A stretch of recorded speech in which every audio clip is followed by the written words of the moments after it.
स्टेटरी audit is a duty bound. स्टेटरी audit का मतलब वो होता है जो भी ऑडिट हम करते हैं, जो ऑडिट की जाती है वो शेयर होल्डर को रिपोर्ट दी जाती है। मतलब उसमें तो सबमिट जो रिपोर्ट की जाती है जो मेंबर्स के द्वारा, वो कंपनी के शेयर होल्डर्स को की जाती है। And the next one is internal audit is done. जो इंटरनल ऑडिट होती है वो क्या करती है?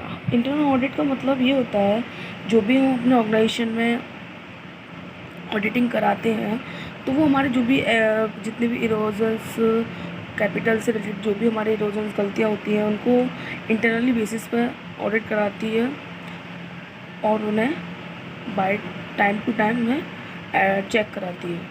And the next one is internal control over the following. Internal check and internal audit both are the equal.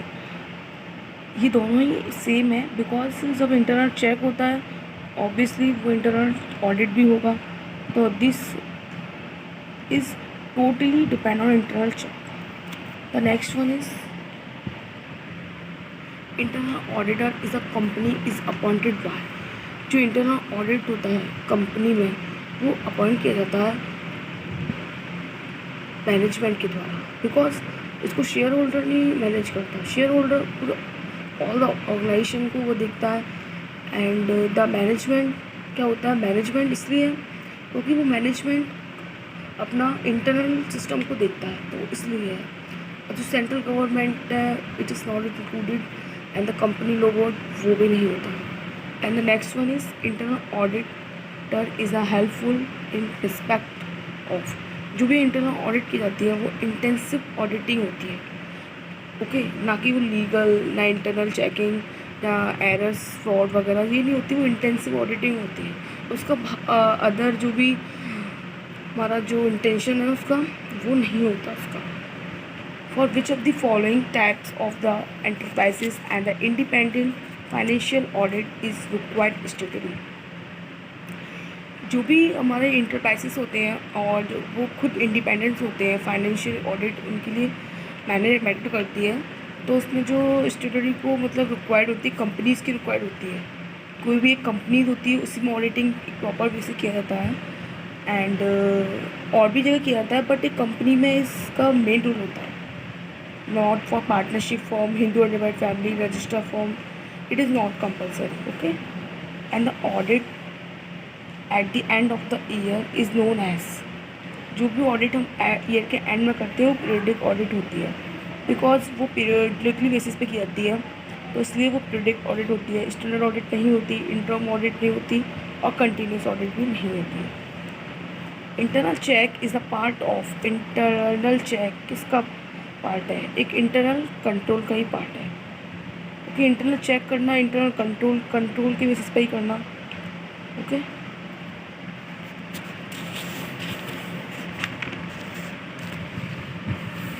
The next is a written plan containing details regarding the conduct of a particular audit is called। जो भी हम एक written plan conduct करते हैं जिसमें हम details करते हैं, बताते हैं और एक ऑडिट में, तो वो एक ऑडिट प्रोग्राम ही होता है। इसमें ऑडिटिंग प्रोग्राम मैनेज किया जाता है मैनेजमेंट के द्वारा और जो भी मेंबर्स होते हैं कंपनी के उसके द्वारा, जिससे ऑडिट प्रोग्राम कंडक्ट किया जाता है। उसमें ही हम एक प्लान बनाते हैं कि किस टाइप से हमें ऑडिट मैनेज करना है, क्या क्या ऑडिट कराना है, कौन कौन से अकाउंट ऑडिट कराने हैं, so on. And the scope of internal audit is determined by. जो स्कोप होता है इसका इंटरनल ऑडिट का, पहले भी मैंने बता चुका आपको, मैनेजमेंट ही होता है। Total charge of application and maintenance of assets on the profit and loss account will be uniform under. जो जैसे आप देखते हो जो भी हमें एप्लीकेशन मिलता है या फिर मेंटेनेंस जो भी हम लेते हैं अपने एसेट्स के ऊपर और प्रॉफिट और लॉसेस पर, तो वो एक यूनिफॉर्म डेट मीन्स एक सेम स्तर पर वो स्ट्रेट लाइन मेथड होता है। आपने देखा होगा जब हम डेप्रिसिएशन मेथड में स्ट्रेट लाइन मेथड होता है, जैसे कि कोई अमाउंट 40,000 है, हमने उस पर डेप्रिसिएशन चार्ज किया 5,000 लेस कर दिया 35,000, तो एवरी ईयर वो 5,000 लेस होगा सेम अमाउंट। तो this is a straight line method, okay. The next is amount of depreciation provide in the sinking fund method when compare to annuity method. जो भी amount होता है डेप्रिसिएशन का provide करते हैं, वो सिंकिंग फंड मेथड में वो लोअर होता है मेथड। ओके, वो लोअर ही आता है एनओटी मेथड में, कैलकुलेट करते हैं एनओटी बेसिस पे। इस पर हम इंटरेस्ट चार्ज देखते हैं, इसलिए वो डिफरेंट होता है NOT method. Depreciation on fix assets is जो डेप्रिसिएशन होता है फिक्स एसेट्स पर, वो कोई फ्लो नहीं होता फंड का। ओनली उसमें क्या होता है, हमारी जो वैल्यू होती है हमारी एसेट्स की, वो क्या होती है, डिक्रीज होती रहती है। What is the generally accepted basis of valuation of fix assets? क्या होता इसमें क्या होता है, जो भी हमारी एसेट्स की वैल्यू होती है, वो क्या होती है, जो हिस्टोरिकल कॉस्ट हमने मान के चलिए, हमने कोई मशीनरी 50,000 की खरीदी। ओके, तो उस पर हिस्टोरिकल कॉस्ट पे तो हम डेप्रिसिएशन लगाएंगे, 50,000 पे ही हम डेप्रिसिएशन चार्ज करेंगे। सो इसलिए हिस्टोरिकल कॉस्ट लाइक कॉपिश depreciation. And the next one is, in which method of calculating depreciation interest on the cost of the assets is taken into consideration? हम जब डेप्रिसिएशन कैलकुलेट करते हैं और जो भी हमारी कॉस्ट होती है एसेट्स की, इंटरेस्ट जो भी हम लगाते हैं वो एनओटी मेथड में ही करते हैं। ओके, ना ही हम डिमिनिशिंग में करते हैं, ना ही स्ट्रेट लाइन मेथड में करते हैं, और ना ही डेप्रिसिएशन मेथड में करते हैं।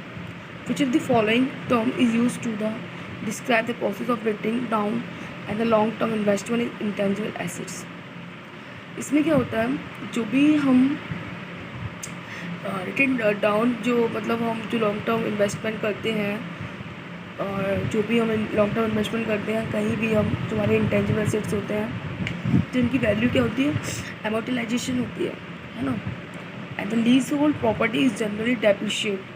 जो लीज होल्ड प्रॉपर्टी, कोई भी प्रॉपर्टी हुई तो उस पर जनरली हम कैसा डेप्रिशिएट लगाते हैं, एन्युटी मेथड, बिकॉज हम इंटरेस्ट कैलकुलेट करते हैं। Generally accepted basis of valuation of fix assets, जो भी हम वैल्यूएशन ऑलरेडी हम बता चुके हैं, हिस्टोरिकल कॉस्ट लेस डेप्रिसिएशन।